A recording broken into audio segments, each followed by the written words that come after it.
about prompting effectively. And this is an important section because more and more we're beginning to rely on being able to get information from an AI. And you could be getting any number of kinds of information. You may use it the same way that you did search at one time. And some people are really using it that way. They're going to look for information, and they're using it because it's conversational. And it's a very important part now of what we're doing in online business. It's probably a pretty important time to understand it in our culture. So it's not going away. It's not going to be something that's going to be a flash in the pan and then, we're just going to kind of go back to normal. AI really is the new normal. And it's one of those things that has caught on and it's going to stay. So we need to understand it as information marketers. We need to understand it as entrepreneurs. We need to understand it as solopreneurs, solo business owners. We need to understand what AI is and what it does. And the basis for that is learning how to do prompts. Prompts are the way that we get the AI to do what we want it to do. We have to talk to the machine in a way that the machine understands, and then the machine gives us back something that we can use. Typically, it's going to be text. In the very near future, it's going to be video. In the very near future, we're going to be putting in video, we're going to be putting in images, and we're going to get out the output that we want. So all of these things are going to be changing as fast as we can see them, and you want to be aware of how to undertake these principles. I want to talk about some things that you should be doing before you go purchase prompts. And I know that it really does seem that people like to purchase prompts, and a lot of people are selling prompts. And I'm not saying that they're a bad thing to do, but before you do that, before you go and you're looking to buy a prompt for some reason, there's some things that you need to be doing toward understanding how the whole prompting process works. And so let's go through some of those things. The first thing that you're going to need to be going through, make sure that you go to learnprompting.org. And when you do that, go through every single thing that's there. There is quite a bit there at learnprompting.org. It is the foundation for understanding the principles we're going to be talking about tonight. It is the foundation for understanding how to approach the machine to get it to do what you want it to do. There are some things that you need to know beyond just being able to go and get information. And there's a lot of discussion about what an AI can do. Well, hey, I can write an entire book. I can write blog posts. I can write an entire course. I can write a thank you letter. I can write my resume. I can do all these great things. And you can do all those things even better once you understand how the AI works. And that's really what learnprompting.org does. There are probably other sites that do, but this is one of the best as of the recording of this session. So before you go and buy prompts, again, go to learnprompting.org. There is a section there, and there is a pretty long section of things that you just need to learn. It doesn't cost you anything. It's free, and a lot of what they place there is going to be based on research and science. And so when you understand the research and science and how it applies to what you're trying to do for your business, then you will be able to approach any prompting process. You'll be able to approach any AI and understand how it's basically going to work. Now, the other thing that you're going to do with Learn Prompting is that you're going to be asking the AI that when you get a principle in from Learn Prompting, you want to take that same principle, you want to place it inside of the AI. Let's say that you're using ChatGPT, and they give you a principle like least to most prompting. You want to take that principle and you want to put that inside of the AI, and you want to understand what that means in terms of what you're trying to do. So let's say that you typically go to the AI because you want information for the dog walking niche, and you want to understand how to be better at the dog walking business.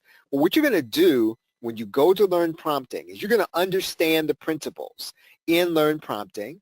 You're going to take the principles that they give you, and you're going to go and put that principle inside the AI. You're going to ask it, well, what does this mean if I were to try to use this principle in dog walking? That is exactly what you're going to do, because you want to understand the fundamental principles at a level at which they make sense to you, that they make sense to how you operate in AI every single day. And there are lots of exercises there at Learn Prompting, and I'm going to suggest that you do every single one of those exercises. Don't skip any of them.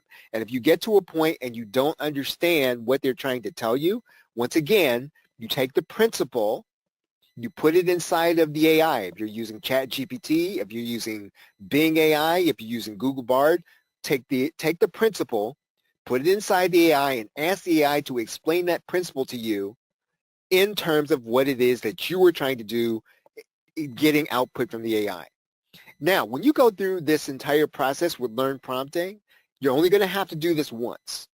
Once you do that, you will understand how to operate any AI in any sector of our economy right at this moment.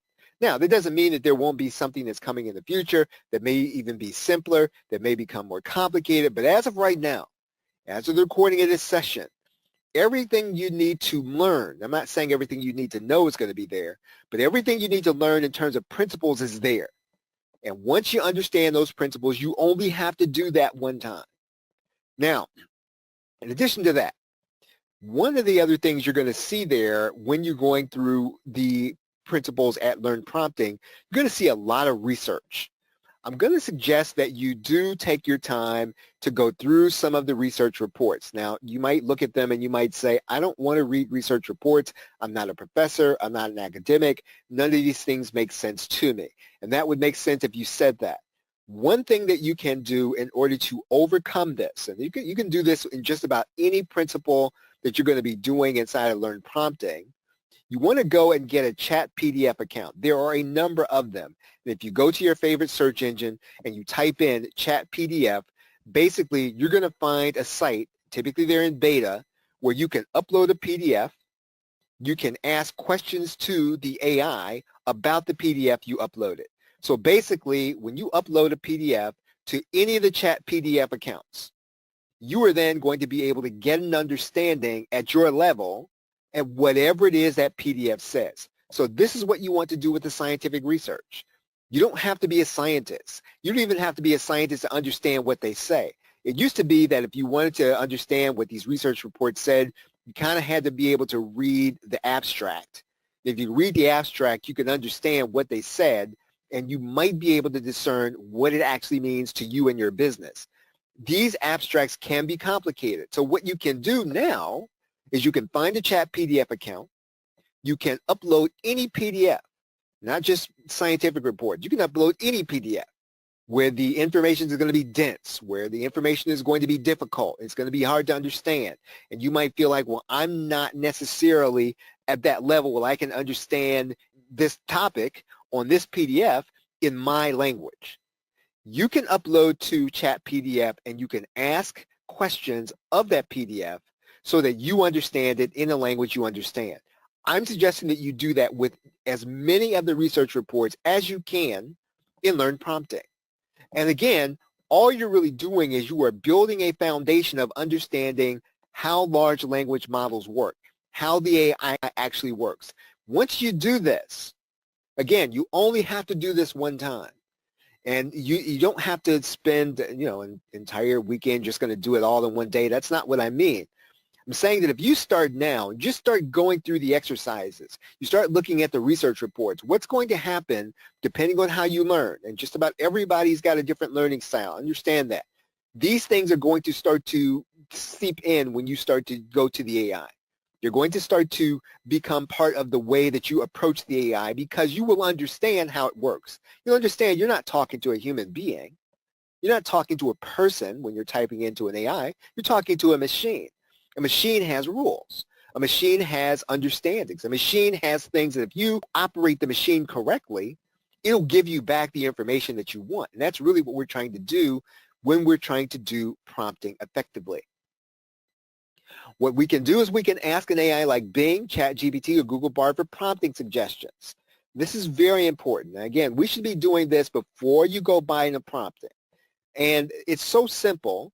And many of us do this for different reasons.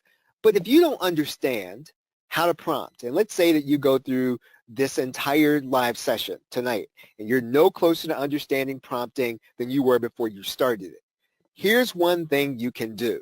You go to the AI, whichever one you use, whatever your favorite is, whatever one that you're using right now that's giving you the results you need. You go to that AI and you ask it, well, what kind of prompts do I need in order to undertake this thing that I'm doing? So in other words, let's say that you are writing a curriculum for dog walking. You're going to go to the AI and you're going to ask it, what prompts do I need to write in order to write a curriculum for dog walking? So again, it's one step removed, but what you're doing is you're getting the answers to the test, so to speak. So you don't have to struggle with trying to figure out exactly how you're going to ask the question. If you're going to be working with a particular AI, ask the AI for the right way to ask the question. And you're then going to take that information and put it inside of the AI in order to get the information that you want. All of these are things that you can be doing, that you should be doing before you go and purchase prompts. Now, prompting is based on principles, and that's an important aspect of this. So when you understand the principle, you can use these principles in order to do whatever you want to do, and you don't have to go and buy niche-based prompts necessarily. What you're going to be doing is understanding how the model works. And again, it's not rocket science. When I say principles, when I say understanding how the model works, it's not rocket science. You're going to find that it's basically common sense. Principles kind of operate universally. So they're going to operate whether you're using ChatGPT, whether you're using Bing, whether you use Bard, or whatever else is coming across the pike. Once you understand the principles of prompting, you can use them in any one because you're talking to a machine at some level. All of the principles, they're going to make sense to you. And you may even be doing them already. The principles are common sense. However, you do need to have a name for them, and you want to have a handle on them, something that you can put there, a mental model that you can hold in your brain to understand what you're asking the AI to do. And so you do want to understand these models. One thing you do need to understand about an AI is that it can only see so much text when it's thinking about how to answer you. So in other words, if you're using GPT 3 or 3.5, I think that you can only see so much text, and I think it's about 1,500 words. After that, the AI starts to forget what it is that you have in that conversation. So one of the things that you're going to need to be doing is, after about 1,000 or 2,000 words, you need to keep putting the context for your conversation back in the AI. So if you ask the AI, well, how do I build a business for dog walking? And it gives you principles, and it gives you a long list. Let's say it gives you 10 principles, but you're still asking questions. You're moving through your conversation. Well, when you get to about 2,000 words, the AI will no longer base its answer based on that first list that it gave you. You need to put that list back into the AI. So basically, you're reminding the AI where the context is. You're reminding the AI what it told you. You're reminding the AI what you told it. And you continue to do that process. So again, the answer that you're getting continues to be contextual based on what you have in front of you. So again, don't think that you can just have the AI see unlimited in the conversation. So it can go back, 5,000, 6,000, 7,000 words. It doesn't work like that. So you got to make sure that when you give the AI some text, that it's actually seeing what it is that you're trying to do. Now, you can always get a good answer from an AI if you're willing to do a little bit at a time. So the wrong way to typically do an AI is you're going to just place a big block of text in there, and you're going to try to get everything all at once. Typically, you're going to get a better answer if you move a little bit at a time and you ask small questions and you continue to bring that context back into the AI over and over again.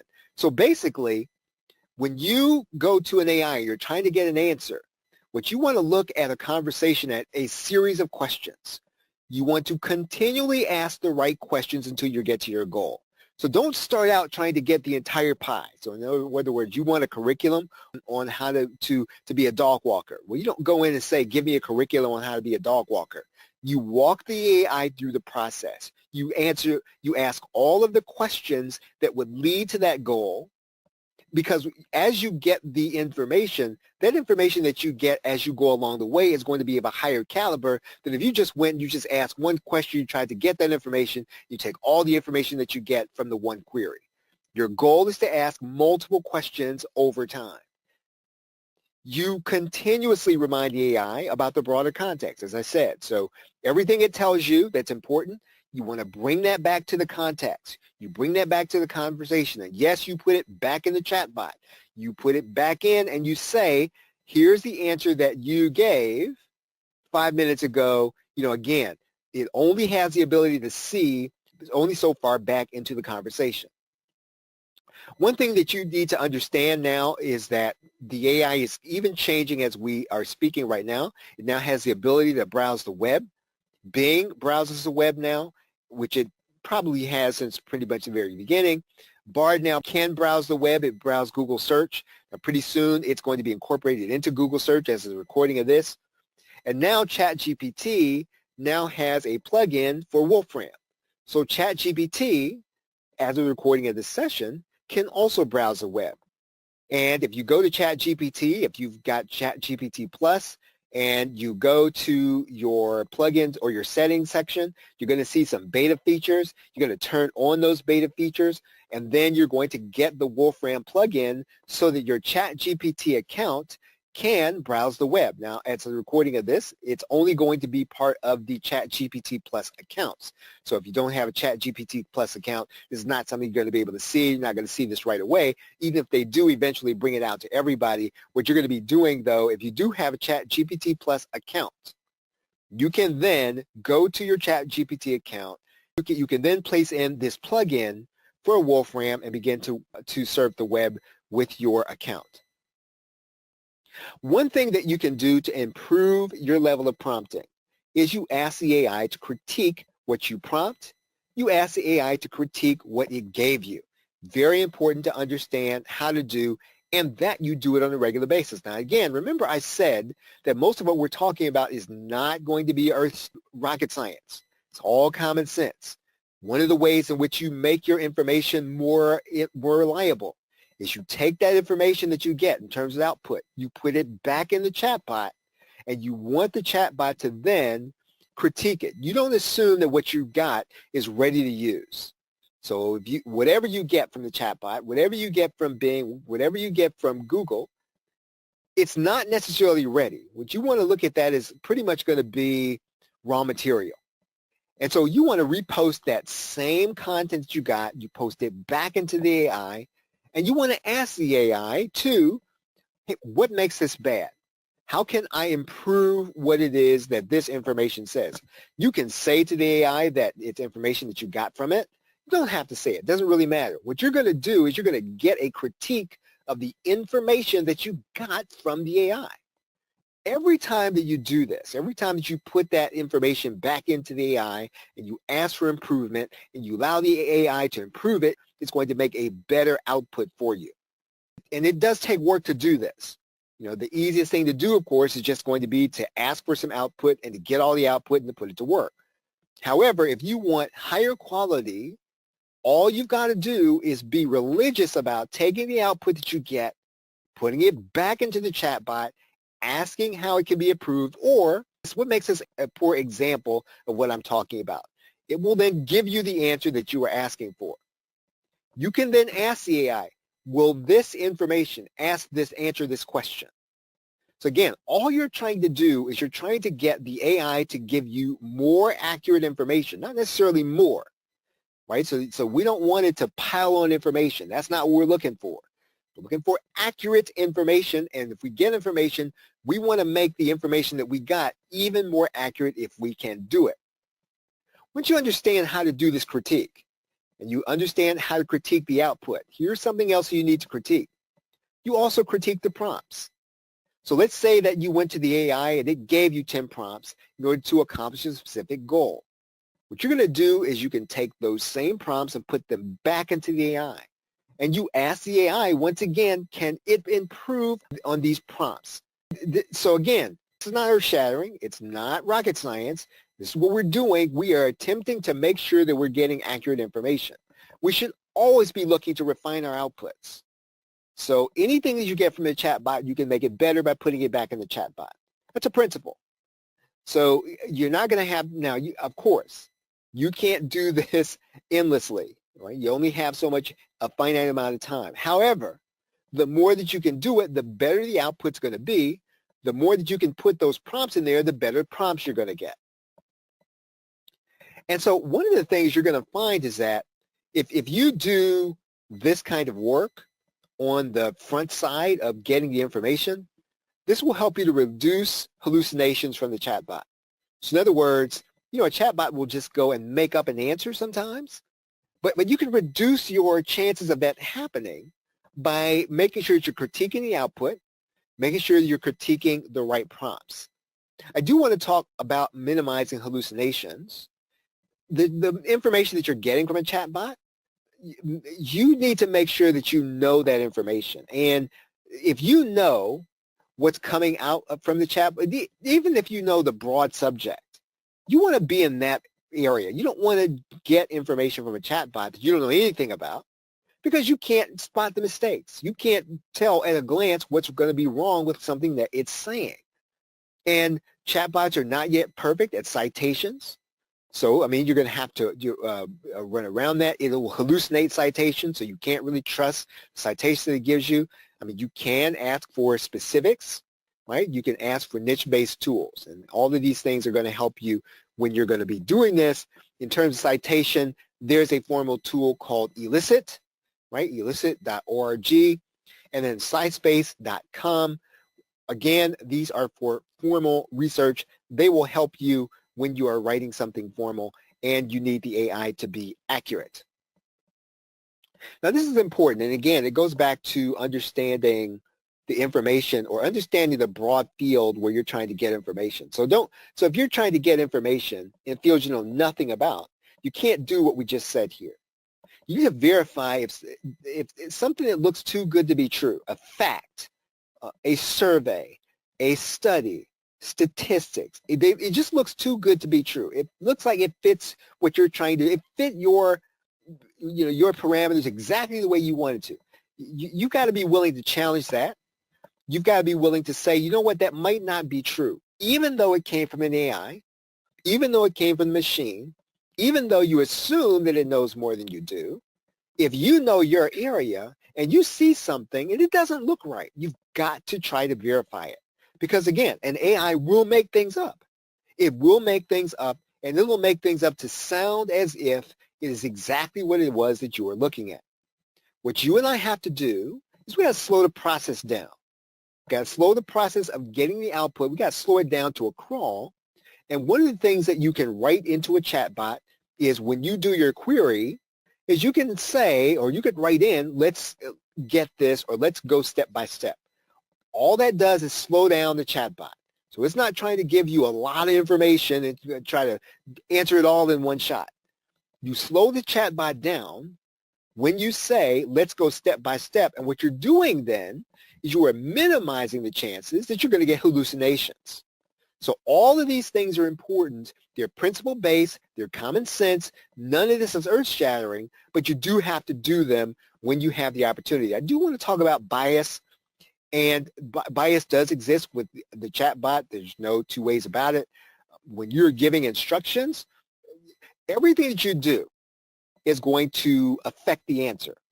So when you put in spaces, the way you give instructions or the order you give them, however you put the information in, the chatbot interprets that information in a different way, and it can interpret a different way if all you do was you added a period near the end and you changed a few words around. It's going to make a different answer. It affects how the chatbot answers. You and I have to remember we are talking to a machine. And I keep saying this over and over again because it's important. In some cases, if you were to just take the order of the instructions that you gave and you reverse them, or you might type in some in all caps, that's going to change the answer. It's going to change how the chatbot answers. So again, all of these things are going to be biased. Right? So anything that you put into a chatbot, it will be biased based on that input. Now, you might have to make some kind of statement to the chatbot. You might have to say, treat all of these circumstances as equal. to the best of your ability. Because again, a chatbot doesn't have emotions. It doesn't have, feelings or anything like that. So it's not trying to sort anything out or figure anything out. It's a machine. So we've got to tell the machine exactly what we want. And the machine's not going to take it personally. We want to make sure that we're getting the information that we want without bias if we can get it. You're going to have assumptions inside of the AI about race, gender, and demographics. If you need to make sure that these things are not going to come out in the output, you're going to have to be able to write to the AI to make a statement to the AI, basically so that it treats those things in the right manner, in the right proportion. A related topic to this is calibration. And I'm not going to spend a lot of time about calibration. Kind of is probably a little more of a softer concept. It's not a proven concept. It doesn't exist in the literature. And I think you'll even find that if you go through the exercises and learn prompting, it'll tell you that, calibration is not proven. Right? All of it's going to happen within a specific conversation. And basically what you're doing is you're indicating to the AI that a certain level of classifications, that all these things would be treated equal. And I'm just going to kind of give you a bit of an example, an exaggerated example, because it's a mathematical way to think about things. So you can add to the prompt. You can say red equals positive in some way, blue equals positive. So all you're really doing is calibrating this conversation so that it knows that when you are talking about these two entities, it should be looking at these two entities the exact same. And however you define positive or negative, or however you define bias, you're going to have to tell the AI before you get started and before you start asking for the output. It is very important. Now, again, you probably will go through your use of an AI without calibrating. Right? That's fine. But calibration will help you to build out a better answer for the information that you are seeking. And again, red and blue, would be where these are context-specific choices. I want to close out by talking about AutoGPT. And AutoGPT is basically a way where you're not doing any prompting at all. All you're really doing is prompting a software or a website. You're programming it so that it goes out and finds the prompts. It's a totally different way of looking at prompting, but it is one that is catching steam, and eventually it will be to the point where likely you might have an agent that works for you, that goes out and gets this information, that goes out and figures out what the question should be, and it asks the AI to get the question so it can get the answers. So the AutoGPT, it's kind of on the fringe right now. It's kind of something that people who are just really in the know, they understand what it is, but it is going to become part of this process. Now, I do want to talk about one aspect of AutoGPT, and there's a site as a recording of this called Agent GPT. Right now, it's not the only AutoGPT platform. Right now, it's being beta tested. And so you can go and beta test it if you go to AgentGP at reworked.ai. And if you go to that site, or if you go to your favorite search engine, you'll be able to find AgentGPT and get it to working for you. Now, here's why this is different. This is a way of prompting to an AI where you're starting with the end goal. Remember how we said that what we want to do is we want to give the AI smaller chunks. We want to give it small bits of information. Well, that's not the case with Agent GPT. That's not the case with AutoGPT. We're trying to get to an end goal. And so we've got to go to the end. We've got to go to the AI, and we've got to ask it the end goal. This is the exact opposite of what we've been saying. So again, AutoGPT is going to work differently. And it's going to require that you're going to have an open API account. It is going to require that you're going to make a payment to OpenAI, but I will show you that I did quite a bit of use with AutoGPT, and I think that I'm paying 81 cents for the month. So I'm not saying that that's going to be your results. I'm not saying that if you just go overboard with your API, that it's not going to be a bill that you don't like? It could be. What I can tell you is that I put the stress test on this, and I'm not really paying a lot in terms of what I'm going to be owing at the end of this billing cycle with Agent GPT. Now, Agent GPT is kind of an interesting interface. What you're looking at is a place where you can put in basically what is the name and the goal. And when you do this, you're going to need your API key again from OpenAI. So you're going to have to go and get an OpenAI key. You're going to place it inside the settings, and that's going to be first. And they do have a sign-up process that you'll have to sign in for. But once you do that, well, what are you doing with Agent GPT? Well, what you're doing is you're writing a goal. You are outlining something that you know that the AI, you want the AI to give you. Now, once again, what are we doing? We're asking the AI to give us something that's a goal. We want it to give us something that is the end process. And so yes, we're going to write something like the goal of this is, and we're going to give the end process that we want Agent GPT to do, because Agent GPT is then going to do the prompting itself. And so you'll see it here. Agent GPT is actually going to do the prompting. It will go and get the right prompts. It'll figure out what it is that it needs in order to get the answer that we are seeking. And so it's a continual process. If you look at some of the tasks that it's adding, you will see that basically Agent GPT, not only is it giving you responses, but it is also giving you the questions to ask. Okay, are there any questions?